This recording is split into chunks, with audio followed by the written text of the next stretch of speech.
Hello and welcome to another episode of Startup Hustle Middle East. Today we've got Ritesh Talani over here with us. He is a founding partner at Enhance, which owns Joy Gifts. He's a co-CEO of Joy Gifts, which is one of the largest gifting platforms in the Middle East.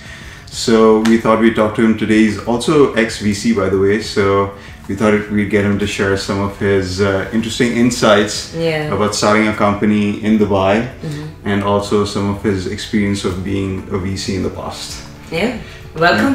Thanks for having me, guys. Great. So can we get started a little bit with your background and how you've gotten to being a founding partner at Enhance and the co-CEO of Joy Gifts? Sure. So start at the beginning. This is going to be a long one. It's okay. So I was actually born and raised in Dubai, as many of us have. So back then it was, of course, a very different city.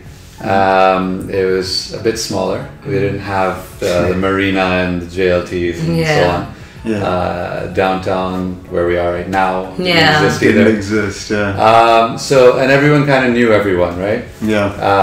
From that, of course, has grown into the Dubai that we now live in, that the world knows. Expo 2020, the world's largest tower, and so on. So I love Dubai, and I moved back to Dubai after I went away to university in the US. I studied finance and management at Wharton in Philadelphia. I spent a few years in consulting in New York with Deloitte, so doing a bit of technology consulting, a bit management consulting. And I figured if I'm going to do strategy and management consulting, I might as well go and get an MBA. So I went to INSEAD, and the goal behind that was to then go and do proper management consulting with one of the top three. And so I ended up at Bain in Singapore. And I really enjoyed my years there, and I advised all sorts of clients from the largest bank in Thailand on cost cutting and new revenue streams to the government of Singapore on what they should do with a plot of land which is now called Marina Bay, with the first casino license, gambling license being given away. So I was part of a small team of 5 or 6 people that over 5 weeks came up with a recommendation for which of 4 bidders should get to build the first casino in the country on that plot of land. And so in effect, it was, and I look back and I can say that, I was part of a team that helped change the skyline of the country. So that was a fun project. So now it's. And by the way, I don't gamble at all, which is ironic. So. Oh really? I thought that was the motive for pushing for that. I probably have done a better job. This bid. It's probably one of the most happening places in Singapore now, right? It is, yeah. I mean, if you go to Singapore, you can't go to Singapore and not go to Marina Bay Sands, right? And especially with the infinity pool at the top and so on. So it's quite iconic, not just for the skyline, but also the vantage point from the top of that building for the rest of Singapore. Right. So So from management consulting to being a startup. Okay, so that brings me back to me coming back to Dubai. So I missed home, even though it wasn't the same home that I grew up in, and I missed friends and family, and I didn't feel like I felt like I didn't want to miss out on all the craziness that was going on here, the development, the growth, massive spurt, exactly. So I moved back and I joined Nokia back in its heyday. We had I was basically pre-iPhone. It was actually pre-iPhone when I first joined. We launched. I was tasked with helping launch and distribute their high-end multimedia devices, which at that time were quite innovative. Nokia was always at the cutting edge. They just weren't necessarily the best at marketing the products like Apple might be, for example. Now, we did actually do a great job of marketing specific devices, and we were great at building up hype around certain features in those devices as well. So my first project was the Nokia N95, which I remember that. Exactly, there you go. So the fact that you guys I did though, because I follow technology closely. I don't. So I'm a marketing person. I should remember that. I think it was one of the first smartphones, right? It was one of the first. So the N series line was exactly that. It was a smartphone. The N95 was kind of a path-breaking device in the sense that it had GPS 5-megapixel Carl Zeiss lens with a dual slider with media keys and so on and so forth. Yeah. So it was cutting edge for its time. No other phone had a 5-megapixel camera, definitely not a Carl Zeiss lens, and didn't have this dual slider with the GPS. And so it was the first time for a lot of things, right? Okay. So that was, again, my baby, and I basically helped get that out into 69 countries across the Middle East and Africa. Okay. And that was then of course there were other devices after that as well. But I went from being a product manager to heading up strategy for the region. Okay. Again, when it was... And the region was Middle East? so the strategy role was Middle East, North Africa. Okay. And there, I mean, I did that for about a year and a half or so. We managed about $6 billion of revenue in the region that I covered. And we had 88% market share in Saudi Arabia, Okay. which is, Amazing. you know, unheard of in any industry in any part of the world. Right? So we basically owned the market for all practical purposes. So I'm quite proud of that. And then, you know, the way I like to tell the story is then I quit and then the company crashed. So Yes, it was all because Ritesh left. Oh, now what are we going to do? Let's just close shop. We're done. So yeah, so that was. So you did get out of there at the best time. I did. I mean, I loved Nokia as a brand. I mean, the brand has legacy. Even today, people look back at Nokia and say, you know, they made iconic devices. For They sure. were in every hand. They were robust. No device lasted as long as a Nokia would. For sure. Right? For sure. We actually had what's called a 100-drop test whenever we were about to launch a new device. It would literally go through a test where you drop it 100 times. Wow. And if it's still living, it passed. Okay. Okay. If it didn't, if it stopped working at any point, It then will it pass. goes back to R&D and they redesign it and so on. No, it was definitely durable and Even the battery. reliable. The battery. The battery lasts forever, right? Yeah. Oh my No God, I phone love today. this thing, but There you go. I have to replace it every 2 years, and the battery sucks. So, Exactly. Yeah.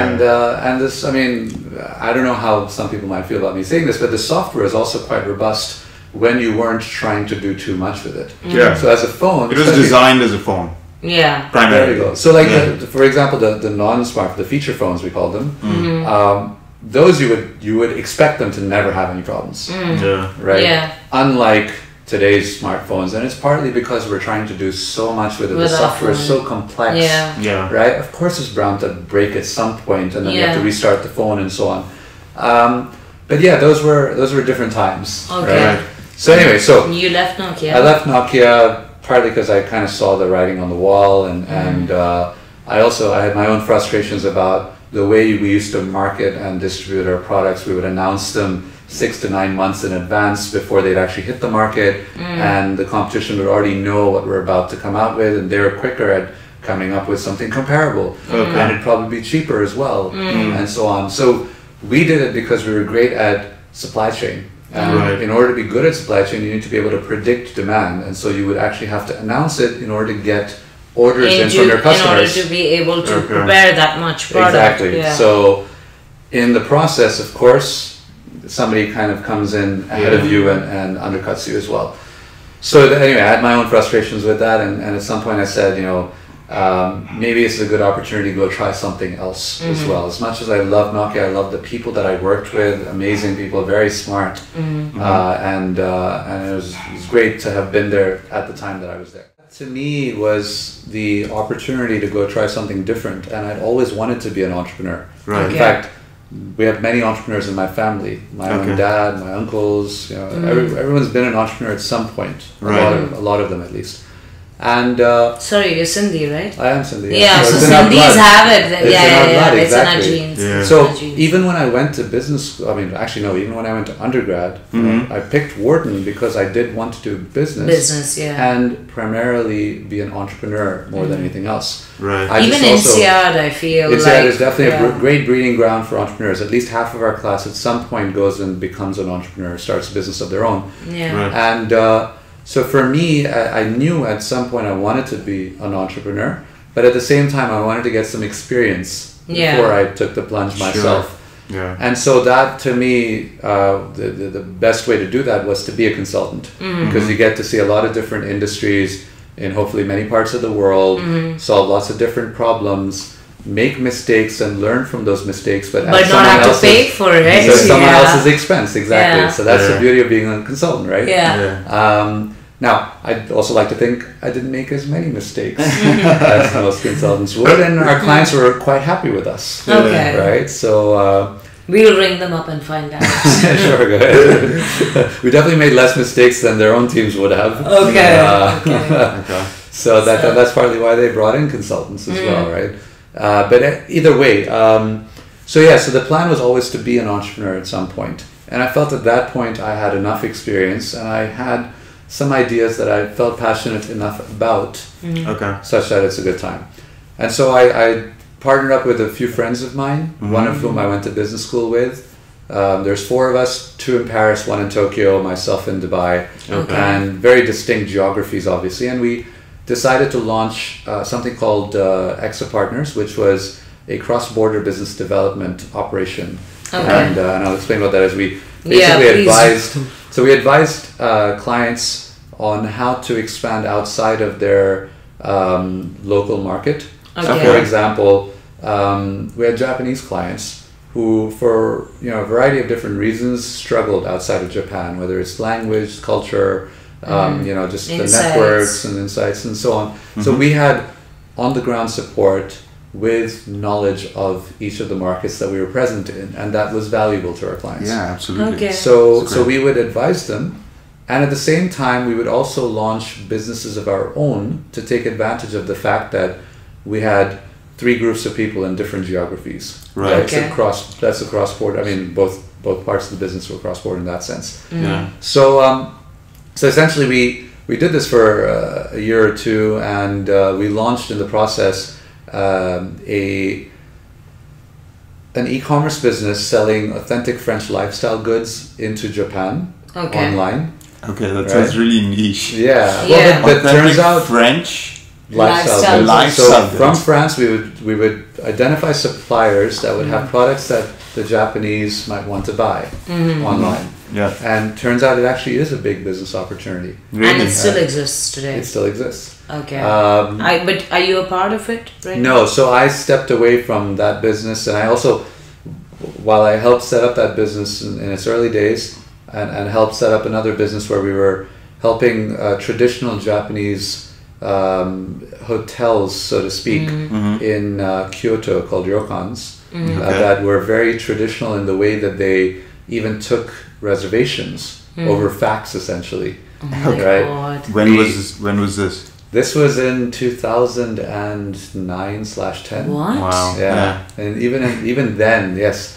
So we brought them online. Crazy. Yeah. And again, I was involved in the early days of that business. Okay. And at some point, I just said to myself, I want to do something that's more locally relevant, where I kind of built something for this region. Right. So that's when I decided to step away from that and started something called CareZone. And so what we're doing is we're empowering consumers to create change and good for causes that they care about by shopping more intelligently at brands that care and want to give back. Okay. Right? And so we're connecting these brands that care with consumers that are passionate and willing to go out of their way to support these brands, but more importantly, support the causes that they care about. Yeah. Right? And so we basically created this mobile loyalty platform for social good called CareZone. CareZone, yes. Okay. And so we went to retailers and we said, hey, how about you give back a portion of your revenue from customers that I bring to you? Yeah. And they'll give it on to their favorite causes. Okay. They said, this is fantastic, great. Okay. Right? And then I said, how about we have you pay to bring customers into the store as well? Okay. That's the first step. That's half the battle won. Somebody in your store is worth a lot more than somebody who's not in your store. Yeah. Right? So, and they said, but what if they come and we pay them to come, but they don't buy anything? Right. I just paid them for nothing. Yeah. And I said to them, I actually brought you a customer. Yeah. You couldn't get him to buy anything. Yeah.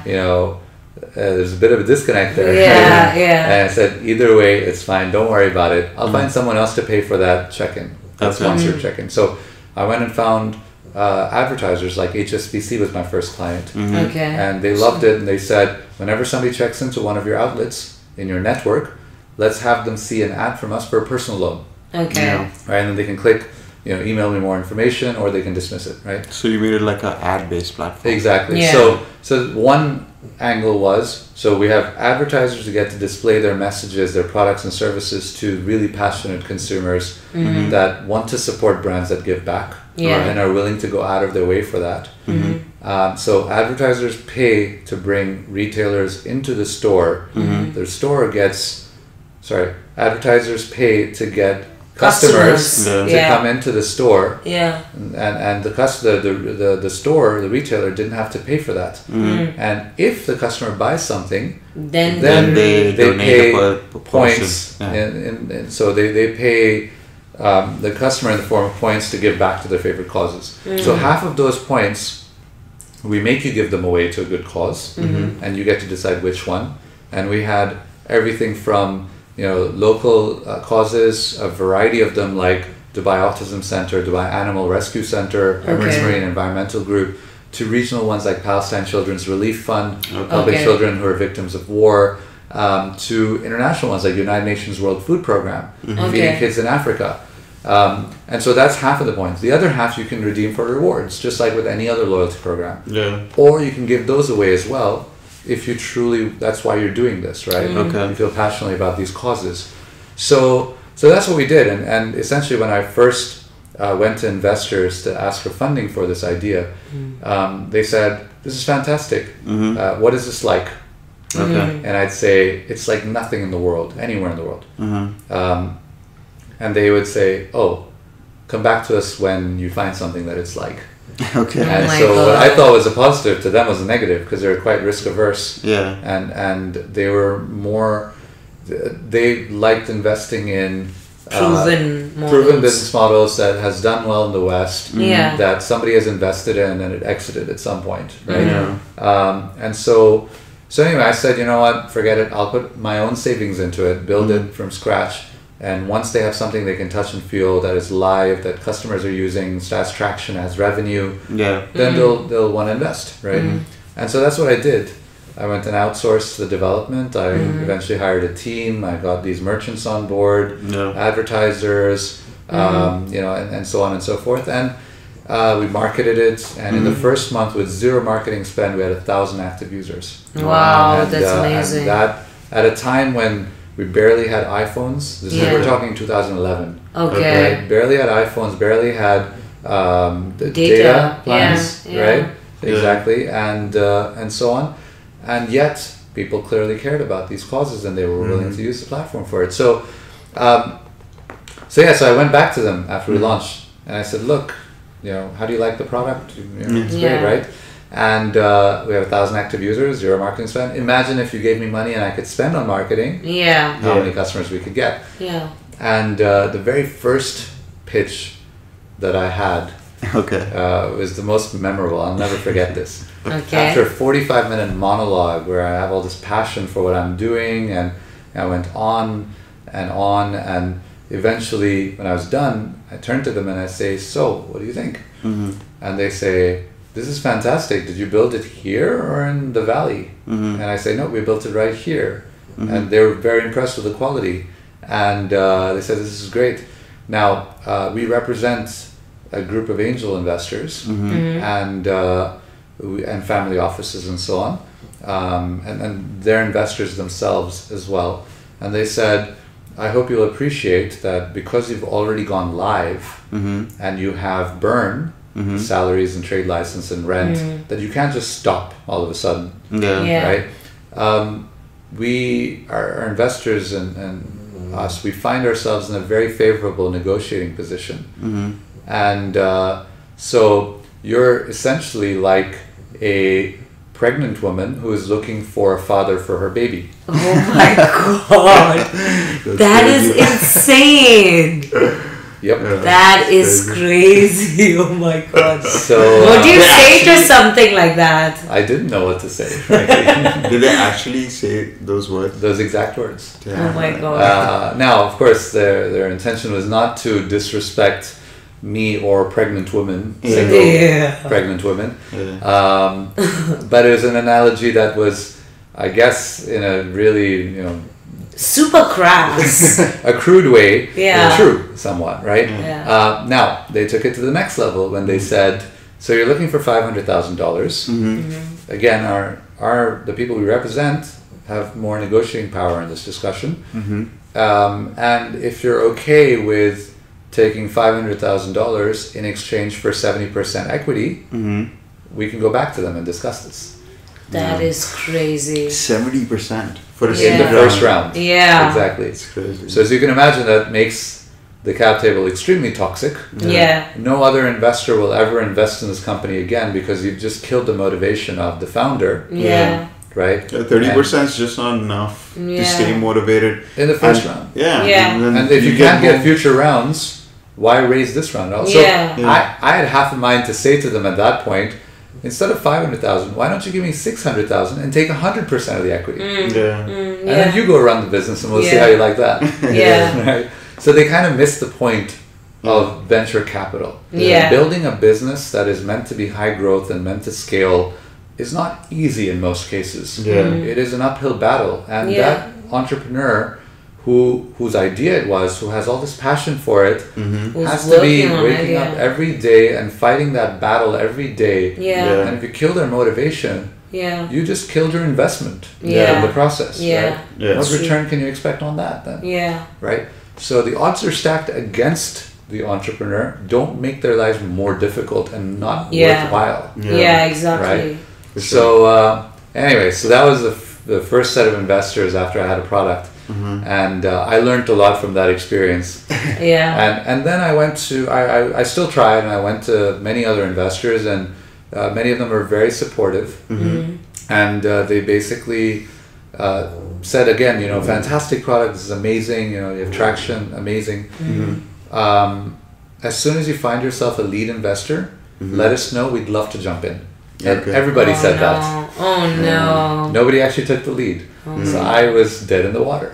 Right. So eventually I ran out of funds. Okay. You know, all of my life savings.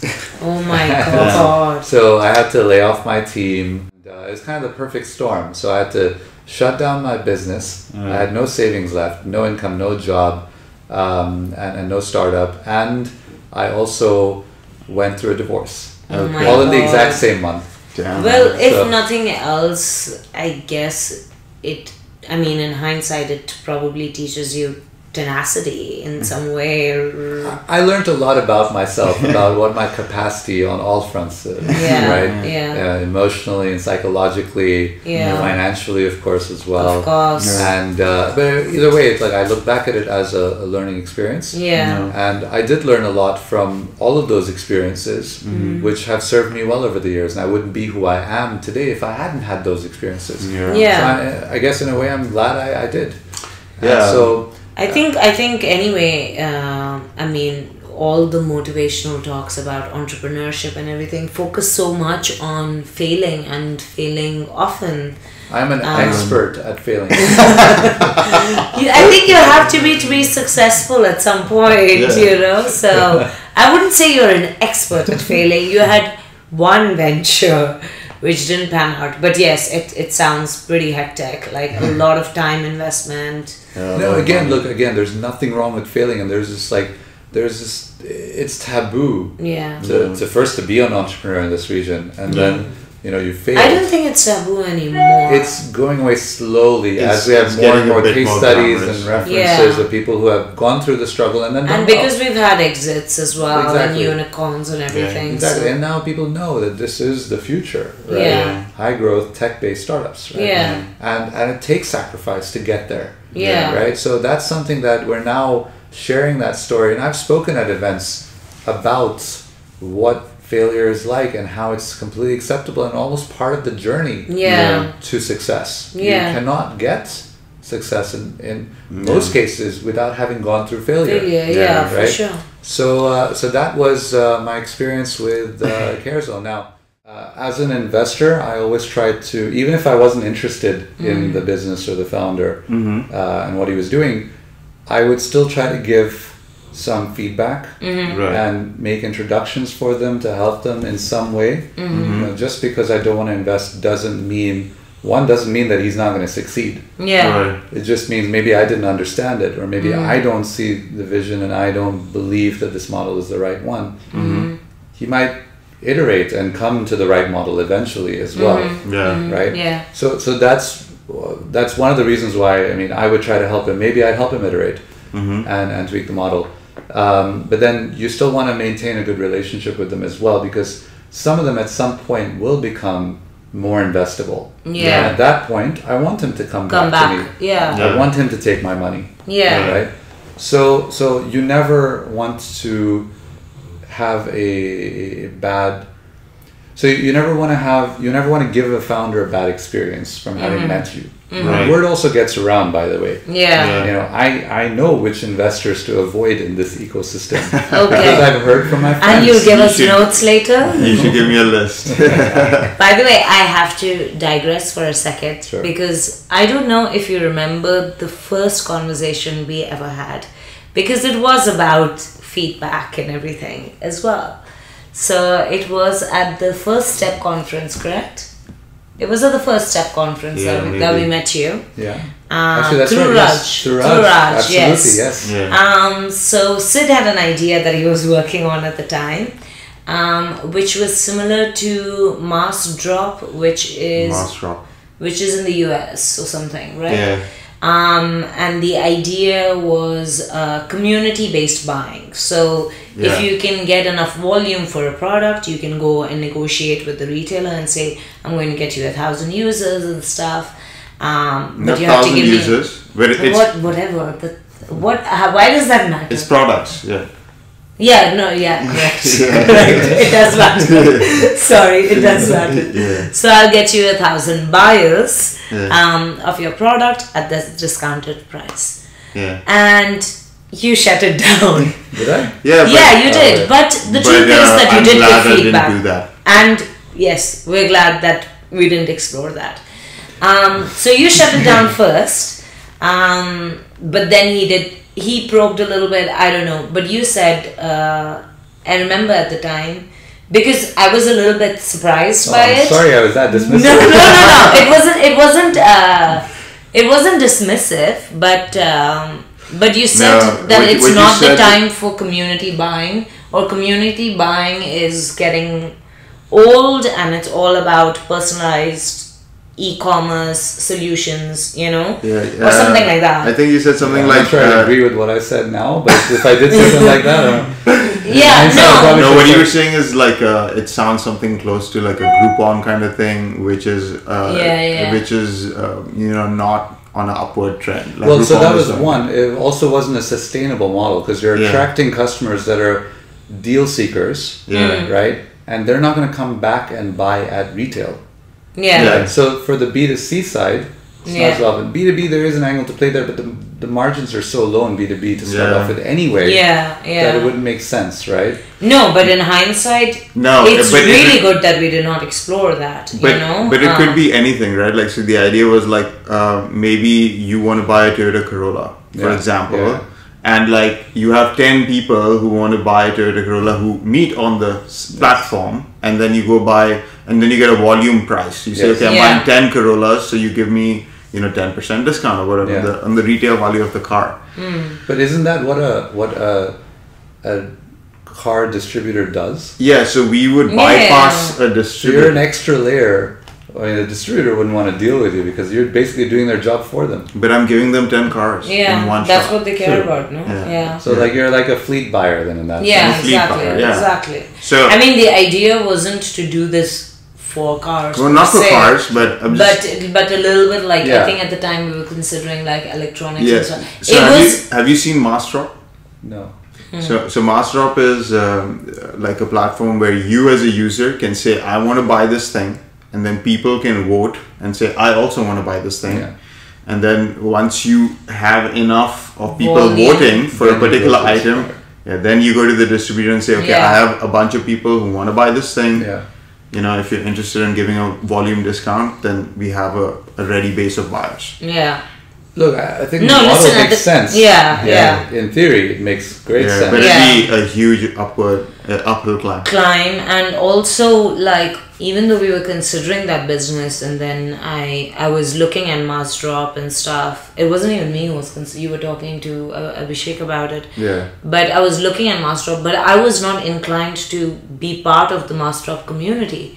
So even if people are deal seekers, the whole thing is that you have to go and recruit your friends and get them to vote, and you need to use your social channels. I don't know how much people want to advertise that they're deal seekers. Yeah, well, that's in one. this market as well. Second, I might have also misunderstood, because to me, Groupon is a model where each sale that supplier or vendor merchant gets, they're not actually making money. Yeah, they In fact, they're digging into their marketing budget to subsidize the loss. Yes. To pay for the loss that they make on each unit that they sell. Yes. In the hopes that customer comes back and buys Again. the retail. Yes. What you're doing is slightly different in the sense that you're basically a wholesaler. Yes. Yeah. Right? Yes. You're a wholesale buyer. Yeah. I'm a wholesale buyer and With passing on the guaranteed. benefit of that cost to the consumer. So theoretically here the supplier actually still makes money on each of those units that they sell. Yes. But then the discount isn't deep enough to make The discount there is a discount. The fact that there is a discount is great. It's great, Fair exactly. enough, yes. Exactly. And it depends on what item it's for, right? It could be a hot item, right? Like it could be something like iPhone 10 doesn't get discounted, or 10s or whatever. Yeah. But like if I buy 10 of them, maybe I'll get a 10% discount on it, or a 5% or 1% discount. because the margins are only 4%. Yeah. Sure. I believe it was one of the first times we were talking. It We was were the kind first of time. wetting an idea. So this is what I wanted to say, right? So at the end of the day, there is a difference between somebody who's at the idea stage and somebody who's already started spending their own money and putting their life, put their job for something and so on. Completely. So there's a different level of sensitivity involved there. Of as well. course, Sure. of course. So 100%. I will say this myself. I am a little more dismissive of ideas. Because everyone But has here, an idea, yeah. That's one. Plus, I'd like to think I'm also doing you a favor by steering away from something that might not necessarily be as attractive as something else that you could possibly come up with, Sure. right? Yeah. And the whole point of, that stage of the life cycle of a business is for you to be challenged. Yeah. Yeah. For you to brainstorm how you could make this better, more attractive, or tweak it, or focus on something entirely different. Yeah. And coddling is the last thing you need at that stage. Yeah. Right? Yeah. Now again, doesn't necessarily mean No. one has to be dismissive or harsh, Yeah.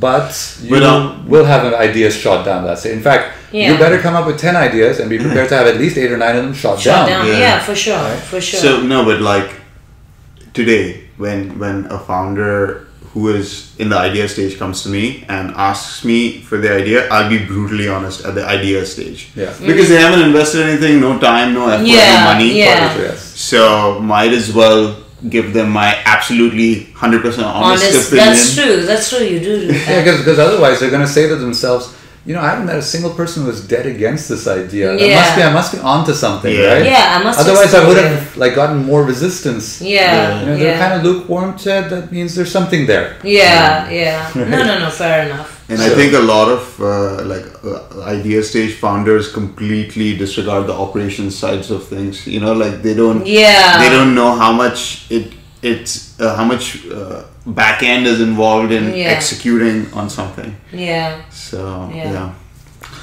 So anyway, so then I shut down.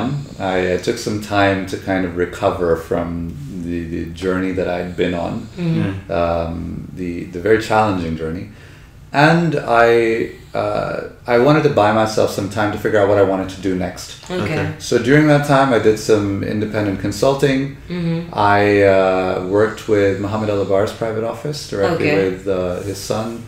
They were looking into a specific type of model in the equity crowdfunding space. And I had some experience with that, where it was one of the ideas that I was looking into myself. Crowdfunding, equity. Equity crowdfunding, yes. Okay. So I think somebody's doing that, right?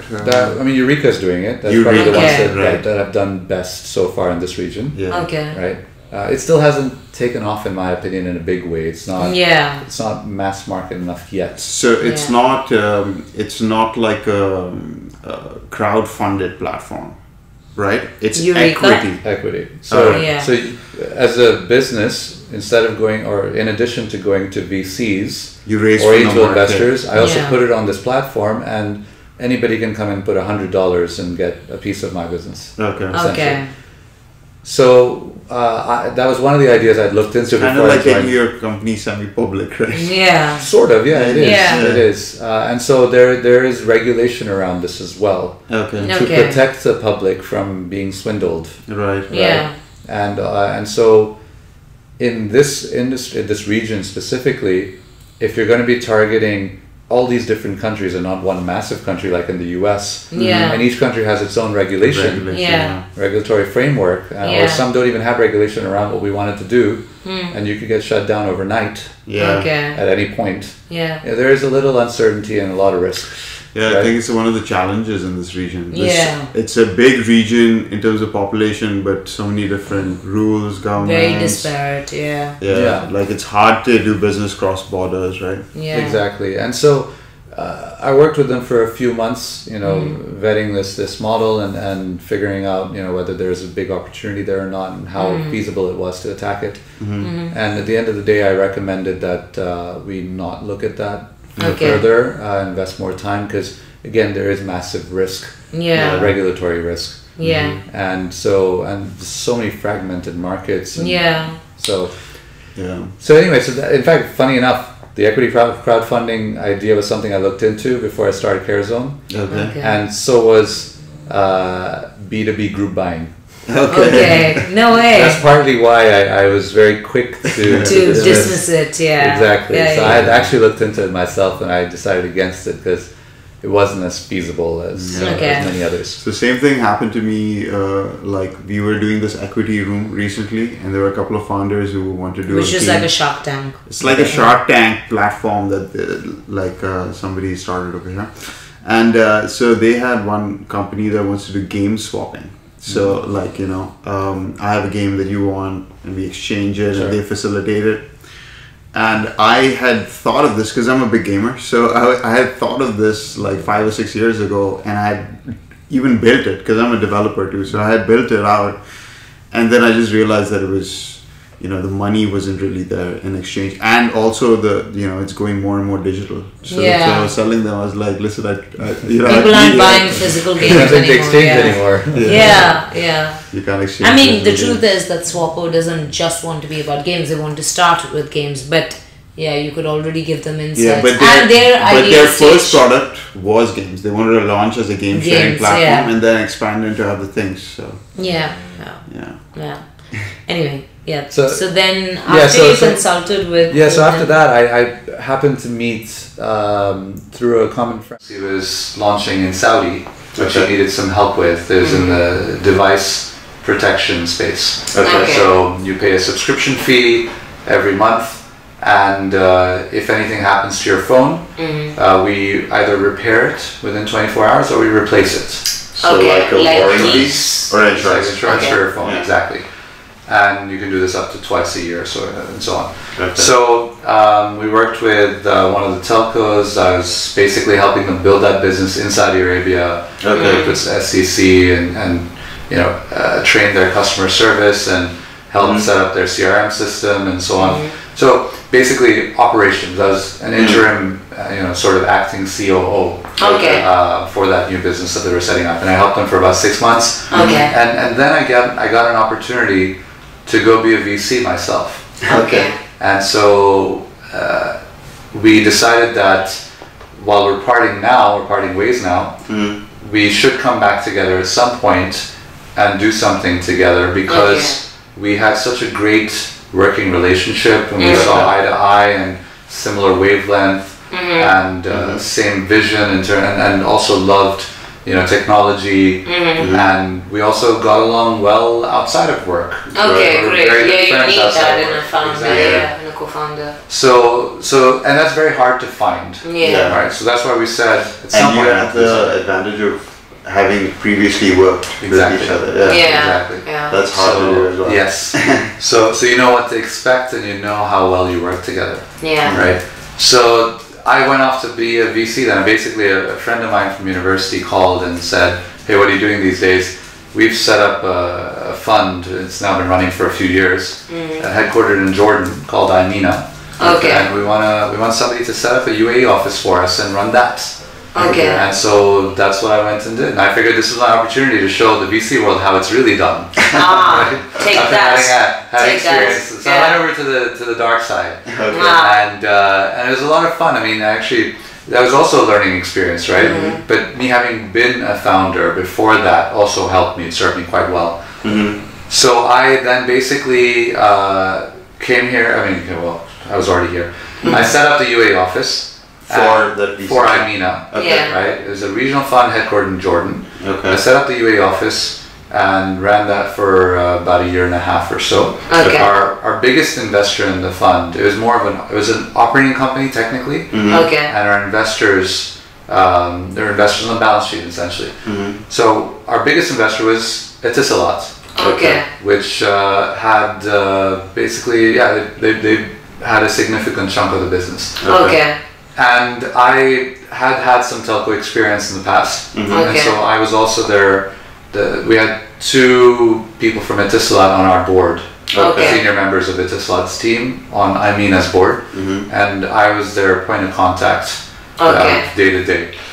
And so anyway, so I helped build a pipeline of new investment opportunities for Imina. Okay. I helped manage their portfolio companies and help them with business development, for example, their strategy, and cut deals with other players in the marketplace. Okay. So I did that for a year and a half. Okay. And then I said, you know, I want to go back and do something for myself again. Entrepreneurship. Well, to start off with, actually, I said to myself, I want to launch a fund of my own to target early stage, seed stage startups. Right. So a $10 million fund, 250K tickets, 250K, 500K. And so you wanted to be like 500 startups or something? No, 500 is smaller ticket sizes, right? They do smaller, yes. Okay.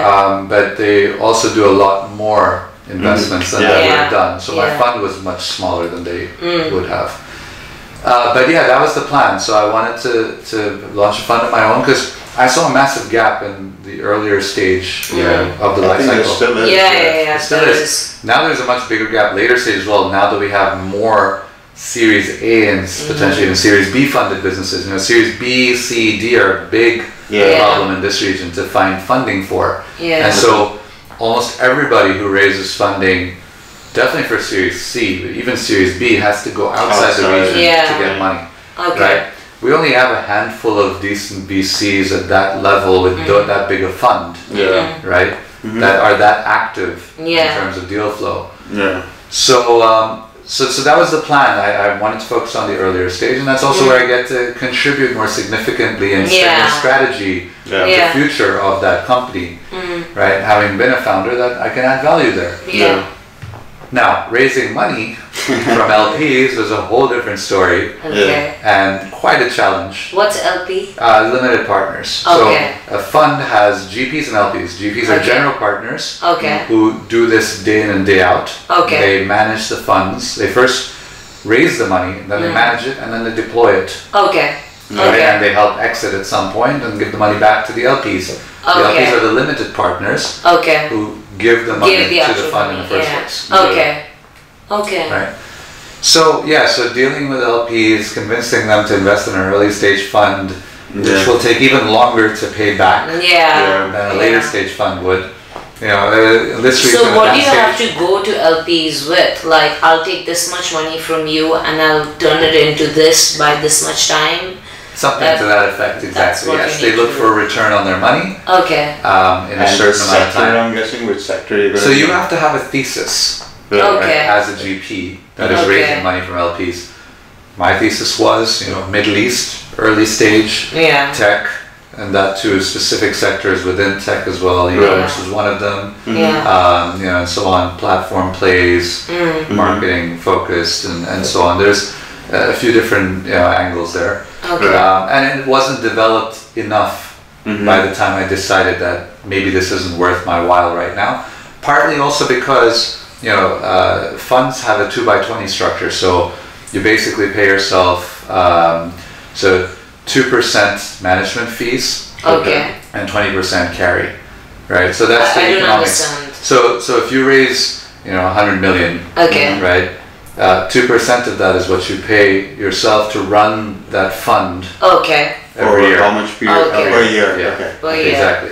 And what is the carry? 20% carry is essentially whatever money you make on top of the money that you took from the VC, Yeah. which you pay back. Yeah. So all the money on top, you get 20% of that. Your profit. Okay, so Yeah. if you took 1 million and that turned into 5 million, from the 4 million you keep 20%.